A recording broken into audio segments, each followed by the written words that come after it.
West Bengal state ইউনিভার্সিটির আন্ডারে তোমরা যারা বিএ 6 সেমিস্টার ইতিহাস পরীক্ষা দেবে তাদের জন্য আমি একটা শর্ট সাজেশন করলাম। এই সাজেশনটা যদি তোমরা ফলো করো তাহলে 100% কমন পাবে। তো ইতিহাস তোমাদের পরীক্ষা হবে 50 নম্বরের লিখিত পরীক্ষা। এই 50 নম্বরের মধ্যে বিভাগ কয়ে থাকবে 10টি শর্ট কোশ্চেন, যেগুলো 2 নম্বর করে, 10 দুগুণে 20, এবং বিভাগ ক্ষয়ে তোমাদের টিকা লিখতে হবে, যার মান থাকবে 5। এখানে 2টো কোশ্চেন লিখতে হবে, 5 দুগুণে 10, এবং সবশেষে তোমাদের লিখতে হবে 2টি বড় কোশ্চেন, যার মান থাকবে 10। 2টো কোশ্চেন লিখলে 10 দুগুণে 20। তো আমি বিভাগ ক্ষয়ে শর্ট কোশ্চেনের জন্য, যেগুলো টিকা, এর জন্য আমি তোমাদের 7টা কোশ্চেন দিয়েছি।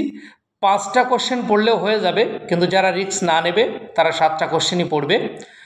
তো প্রথমে আমি দিয়েছি সাকুল্যে কাদের বলা হয়, ফরাসি বিপ্লবে তাদের ভূমিকা, এবং 2 নম্বরে যেটা দিয়েছি সেটা হলো ব্যক্তি ও নাগরিক অধিকারের ঘোষণাপত্র।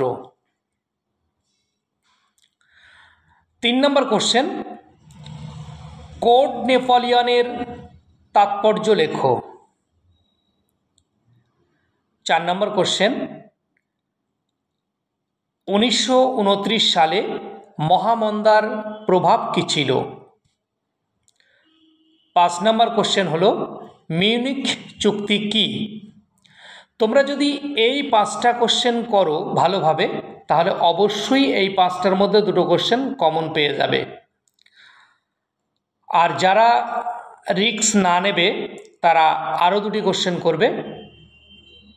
এই 2টি কোশ্চেন হলো ফরাসি বিপ্লবে দার্শনিকদের ভূমিকা এবং সন্ত্রাসের রাজত্বকালে রোবসপিয়ারের ভূমিকা। যদি তোমরা এই 7টা কোশ্চেন করো তাহলে অবশ্যই 2টো কোশ্চেন এখান থেকে কমন পেয়ে যাবে, কোনো সন্দেহ নেই। এবং এই কোশ্চেনগুলো তোমাদের কাছে যে অ্যান্সার আছে সেই অ্যান্সার শিটটা দেখে ভালোভাবে মুখস্থ করে যাবে। যদি কারো উত্তরের কোনো সমস্যা হয় আমাদের কমেন্ট বক্সে জানাবে, অবশ্যই আমরা উত্তর দেওয়ার চেষ্টা করব। সাথে সাথে আরেকটা কথা বলে রাখি, সেটা হলো আজকে আমি ইতিহাস সাজেশান দিলাম। যদি তোমাদের কারো অন্য সাবজেক্টের সাজেশানের প্রয়োজন হয় তাহলে সেটাও আমাদের কমেন্ট বক্সে লিখে জানালে আমরা তাহলে পরবর্তী সাজেশানগুলো দিয়ে দেব। এরপর আমরা চলে আসছি বিভাগ খ। বিভাগ ক্ষয়ে তোমাদের 2টো কোশ্চেন লিখতে হবে। এই কোশ্চেনের মান হলো 10, 2টো কোশ্চেন লিখলে 10 দুগুণে 20। এখানে আমি প্রথম কোশ্চেন দিয়েছি ফরাসি বিপ্লবের উদ্ভবের পশ্চাতে সামাজিক ও অর্থনৈতিক পটভূমিকা লেখো। এরপরে নেপোলিয়ন বোনাপার্টের অভ্যন্তরীণ সংস্কার বর্ণনা করো। আমি পরের কোশ্চেন দিয়েছি ইতালির ঐক্য আন্দোলনে মাৎসিনি ও গ্যারিবল্ডির ভূমিকা লেখো। পরের কোশ্চেন হিটলারের উত্থান এবং নাৎসিবাদের বিকাশের বিবরণ দাও। এরপরে হলো দ্বিতীয় বিশ্বযুদ্ধের কারণগুলি আলোচনা করো। তোমরা যদি এই 5টি কোশ্চেন ভালোভাবে করো তাহলে হয়তো এই 5টার মধ্যেই 2টো কোশ্চেন পেয়ে যাবে, কিন্তু যারা কোনো রকম রিস্কে যাবে না তারা আরও 2টি কোশ্চেন পড়বে।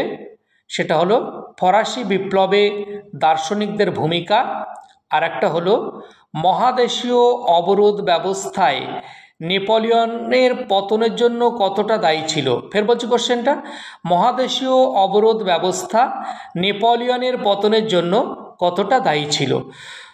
আরেকবার বলে রাখি, তোমরা খ বিভাগ এবং গ বিভাগের এই কোশ্চেনগুলো করলে অবশ্যই তোমরা 100% কমন পাবে।